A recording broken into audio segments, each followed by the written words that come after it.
오늘은 욥기 5장 말씀을 보면서 징계를 업신여기지 말라 말씀 묵상하겠습니다. 첫째 단락 해결사가 되려는 엘리바스에 대해서 보겠습니다.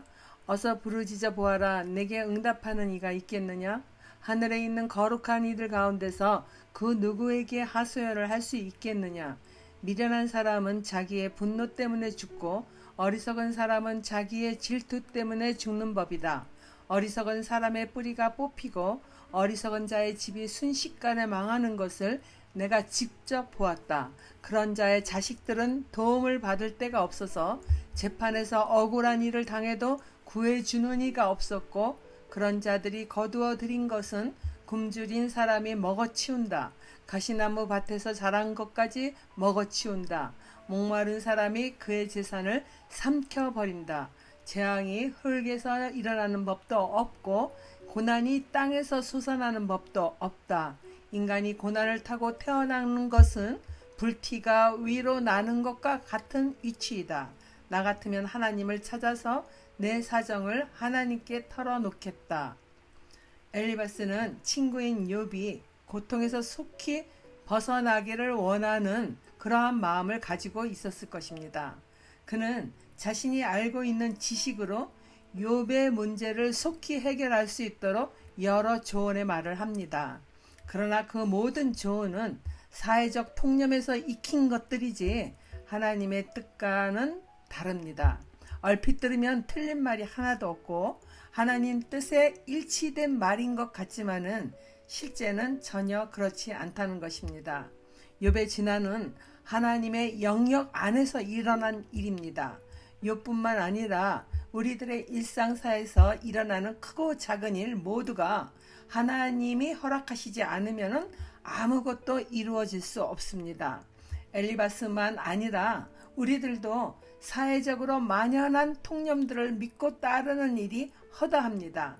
그러나 참새 한 마리도 하나님이 허락하지 않으시면 땅에 떨어지지 않는다는 말씀을 믿는 믿음이 확실하게 있다면 세상이 알려주는 이념이나 지식을 앞세우기보다는 하나님의 뜻을 찾기까지 기도와 말씀으로 일관하여야 될 것입니다. 그분의 뜻을 찾고 두드리면 하나님은 반드시 우리에게 말씀해 주시는 분이며, 그 말씀을 인내와 순종으로 따라 살아가게 되면 힘든 위기 상황일지라도 이겨낼 힘을 주시는 하나님이며, 무거운 인생의 짐을 벗어버릴 수 있도록 도우시는 하나님이십니다.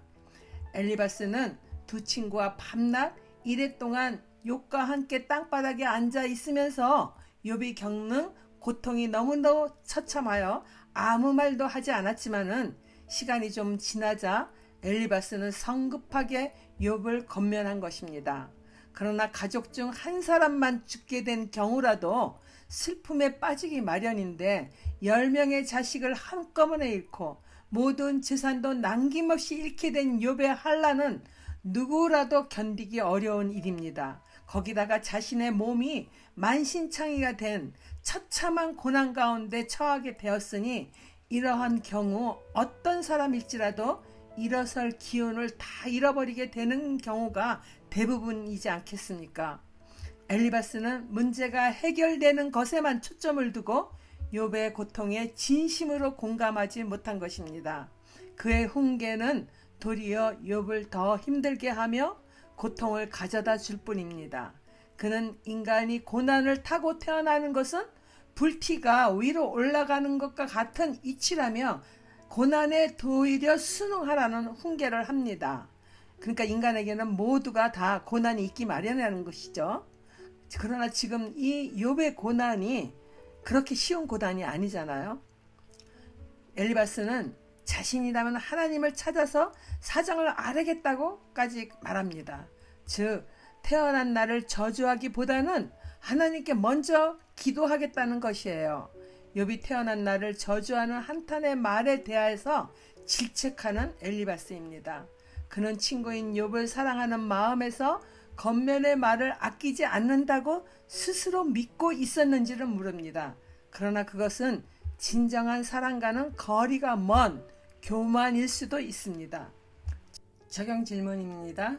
오늘 내가 사랑으로 위로해야 할 사람은 누구인가요?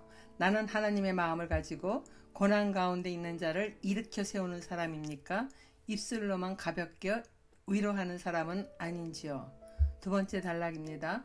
죄로 인하여 하나님의 연단을 받는다고 생각하는 엘리바스. 그분은 우리가 측량할 수 없는 큰 일을 하시며 우리가 헤아릴 수 없는 기이한 일을 하신다. 땅에 비를 내리시며 밭에 물을 주시는 분이시다. 낮은 사람을 높이시고 슬퍼하는 사람에게 구원을 보장해 주시며 간교한 사람의 계획을 꺾으시어 그 일을 이루지 못하게 하신다. 지혜롭다고 하는 자들을 제깨에 속게 하시고 교활한 자들의 깨를 금방 실패로 돌아가게 하시니 대낮에도 어둠을 만날 것이고 한낮에도 밤중처럼 더듬을 것이다. 그러나 하나님은 가난한 사람들을 그들의 칼날 같은 입과 억센 소나기로부터 구출하신다. 그러니까 비천한 사람은 희망을 가지지만 불의한 사람은 스스로 입을 다물 수밖에 없다. 엘리바스는 땅에 비를 내리시며 밭에 물을 주시는 좋으신 하나님에 대해서 이야기를 합니다. 사막지대가 많은 팔레스타인 땅에 내리는 비는 물론 하나님의 축복입니다. 엘리바스는 선하신 하나님의 섭리에 대해서 이처럼 줄줄이 이어 말하면서 그분이 얼마나 좋은 신분인지를 갖다 욥에게 이렇게 피력하는데 한마디로 불의한 인간인 우리가 하나님 앞에서 입을 열어 말할 존재가 되지 않는다는 그러한 말을 욥에게 하는 것입니다. 그리고 불의한 사람은 스스로 하나님 앞에서 입을 다물어야 하는데 욥은 침묵하기보다는 곤고한 심령을 토설하는 것이 엘리바스 눈에 거슬린 것입니다.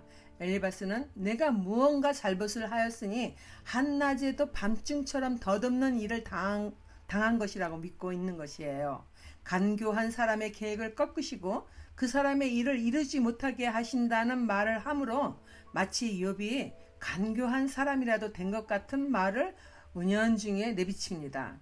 아마도 이 모든 것이 친구를 위한 마음에서 하는 말이라고 생각하였을 수 있어요. 그러나 엘리바스의 말은 대놓고 욥에게 내가 지혜롭다고 여기니 하나님이 내게 스스로 속게 하시는 것이며 교활한 깨는 실패로 돌아가게 하시는 하나님이시니 이제라도 입을 다물어야 한다고 은근히 욥이 현재 받고 있는 이 고난에 대해서 그의 죄로 말미암은 하나님의 징계이라고 그렇게 말하는 것이죠.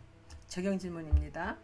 나는 가족과 형제에게 어떻게 권면합니까? 나라면 뭐뭐하리라는 말로 위로보다 상처를 주진 않습니까? 오늘 내가 분별하여 들어야 할 말은 무엇입니까? 마지막 단락 보겠습니다. 하나님의 징계는 복을 가져다 주는 것이니 하나님께 징계를 받는 사람은 그래도 복된 사람이다. 그러니 전능하신 분의 훈계를 거절하지 말아라. 하나님은 찌르기도 하시지만 싸매어 주시기도 하시며 상하게도 하시지만 손수 낫게도 해주신다. 그는 6가지 환난에서도 너를 구원하여 주시며 7가지 환난에서도 재앙이 내게 미치지 않게 해주시며 기근 가운데서도 너를 굶어 죽지 않게 하시며 전쟁이 벌어져도 너를 칼에서 구해 주실 것이다. 너는 혀의 저주를 피할 수 있어 파멸이 다가와도 두려워하지 않을 것이다. 약탈과 굶주림쯤은 비웃어 넘길 수 있고 들짐승을 두려워하지도 않을 것이다. 너는 들에 흩어진 돌과도 계약을 맺으며 들짐승과도 평화롭게 지내게 될 것이다. 그래서 너는 집안이 두루 평안한 것을 볼 것이며 가축 우리를 두루 살필 때마다 잃은 것이 없는 것을 볼 것이다.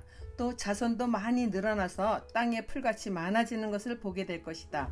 때가 되면 곡식단이 타작마당으로 가듯이 너도 장수를 누리다가 수명이 다 차면 무덤으로 들어갈 것이다. 이것은 우리가 지금까지 살펴본 것이니 틀림없는 사실이다. 부디 잘 듣고 너 스스로를 생각해서라도 명심하기 바란다. 엘리바스는 욥의 현재의 고난이 하나님의 연단이라고 생각하고 말합니다. 하나님께 징계를 받는 것은 복이니 이 징계에 대하여 순응하고 하나님의 훈계를 거절하지 말라는 것입니다. 지금은 찌르는 고통을 받고 있지만은 하나님은 싸매어 주시는 분이고 그분은 상하기도 하시지만 낫게도 하신다 합니다. 엘리바스는 계속해서 하나님은 환난에서 구원해 주시는 분이며 환난 가운데 있어도 재앙이 너에게 미치지 않게 해 주신다 하신다고 말합니다. 들에 흩어진 돌과도 계약을 맺는다는 이런 아주 무엇이든지 잘 된다는 표현이잖아요. 이렇게 들짐승과도 평화롭게 지내게 될 것이라고 하나님이 주시는 이 연단을 갖다가 기쁘게 순응하며 받으라는 그런 권면입니다. 그러나 이러한 말 모두가 질그릇으로 피가 나도록 몸을 긁고 있는 현재 욥에게는 사치스러운 말일 수 있습니다. 한마디로 춥고 배고프니 어서 집에 가서 따뜻한 옷 입고 배부르게 밥을 먹으라고 사랑의 행위라고는 전혀 없는 훈계를 하는 사람과 다름이 없습니다. 엘리바스는 욥이 혀의 저주를 피하는 자가 된다면 파멸이 다가온다 해도 두려워하지 않을 것이라고 말합니다. 욥이 너무나 고통스러워 자기 생일을 저주한 한마디가 친구에게 고통에 대한 공감은커녕 판단의 재료만 된 것입니다. 엘리바스가 보기에는 욥은 혀로 자신을 저주하는 실수를 하는 자로 보인 것이죠. 만일 이러한 것들을 하지 않을 경우 욥이 반드시 두루 평안해질 것이며 자손도 많이 늘어나고 장수를 누리다 수명이 다 차면 무덤으로 들어갈 것이라고 권하면서 스스로 잘 생각하고 명심하라 말합니다. 물론 우리는 하나님의 징계를 가벼이 여기거나 업신여겨서는 안 됩니다. 그러나 욥은 지금 하나님의 징계를 받는 것이 아니기에 친구의 말이 전혀 귀에 들어오지 않습니다. 그는 아직 고난의 이유를 알지 못할 뿐입니다. 우리들도 세상을 살다 보면은 이유 없는 고통의 시간이 다가올 수 있습니다. 그러한 때에 모든 것의 이치를 분명하게 아시고 능치 못함이 없으신 하나님께만 더욱 가까이 나아가 하나님의 뜻을 분별하고 고난을 넉넉히 이기는 삶을 살아야 될 것입니다. 적용 질문입니다. 나는 지금 어떤 징계를 받고 있습니까? 하나님으로부터 온 징계가 나를 유익하게 하며 성장하게 한 일에는 어떤 것이 있습니까? 기도하겠습니다. 하나님 아버지, 우리들은 고난 가운데 처하게 되면 하나님의 뜻을 분별하기보다 쉽게 분노하거나 하나님을 원망하는 죄를 짓는 연약한 존재이긴 합니다. 그러나 하나님의 뜻은 우리를 망하게 하는 것이 아니라 복되게 하는 것임을 확실히 믿사오니 이후로 어떤 고난이 찾아올지라도 하나님의 뜻을 분별하고 인내와 소망을 가지고 넉넉히 이겨내며 믿음의 성장이 있는 삶을 살게 하여 주시기를 예수님 이름으로 간절히 기도드립니다. 아멘.